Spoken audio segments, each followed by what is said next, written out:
কখনো রোদ কখনো বৃষ্টি। গত কয়েকদিনের আবহাওয়া পরিস্থিতি অনেকটা এমনই। আর এমন আবহাওয়া মশাবাহিত রোগ ডেঙ্গি বিস্তারের জন্য বেশ অনুকূল, যে কারণে সেপ্টেম্বর ছাপিয়ে ডেঙ্গির ভয়াবহতা চলছে অক্টোবরেও। স্বাস্থ্য অধিদপ্তরের হিসেবে চলতি বছর হাসপাতালে ভর্তি ডেঙ্গি রোগীর সংখ্যা ৪৭,৪৩২ জন, মোট মৃত্যু ১৯৮। তবে আক্রান্ত ও মৃত্যুর সংখ্যায় অন্য সব মাসকে ছাপিয়ে যায় সেপ্টেম্বর। শুধু গত মাসেই হাসপাতালে ভর্তি ডেঙ্গি রোগীর সংখ্যা ছিল ১৫,৮৬৬ জন, মৃত্যু হয় ৭৬ জনের। রাজধানীর হাসপাতালগুলোতে এখনও ডেঙ্গি রোগীর ভিড়। অক্টোবরের প্রথম ২৪ ঘন্টায় ডেঙ্গি নিয়ে হাসপাতালে ভর্তি হন ৪৯০ জন। এই সময়ে ডেঙ্গিতে মৃত্যু হয় ২ জনের। রাজধানীর ডিএনসিসি ডেডিকেটেড কোভিড হাসপাতালে গিয়ে দেখা যায় ডেঙ্গি আক্রান্ত অনেকেই এখানে চিকিৎসা নিচ্ছেন।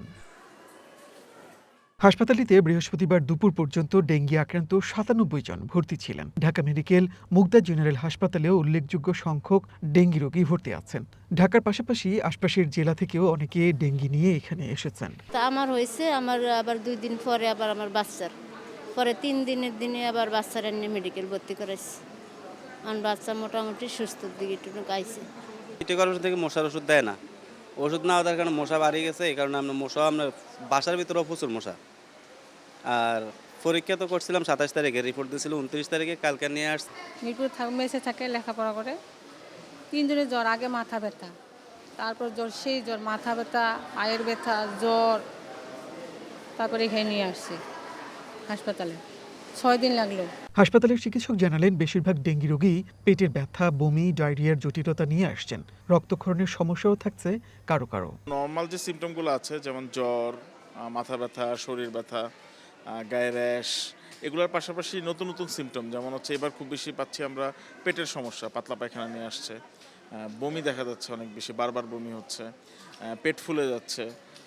এছাড়াও একটু সিভিয়ার ধরনের ডেঙ্গু, যেমন হচ্ছে যারা ব্লিডিং নিয়ে আসছে, কালো পায়খানা নিয়ে আসছে, মারি দিয়ে রক্ত, আর খুব অল্প কিন্তু এরকমও পাচ্ছি যে অজ্ঞান হয়ে যাচ্ছে, খিঁচুনি হচ্ছে, বা ব্রেন ইনফেকশন নিয়ে আসছে। এই ধরনের ডেঙ্গু কেসও পাওয়া যাচ্ছে। একটা সময় ডেঙ্গি ছিল শহরের অসুখ, যার গণ্ডি ঢাকাতেই সীমাবদ্ধ ছিল।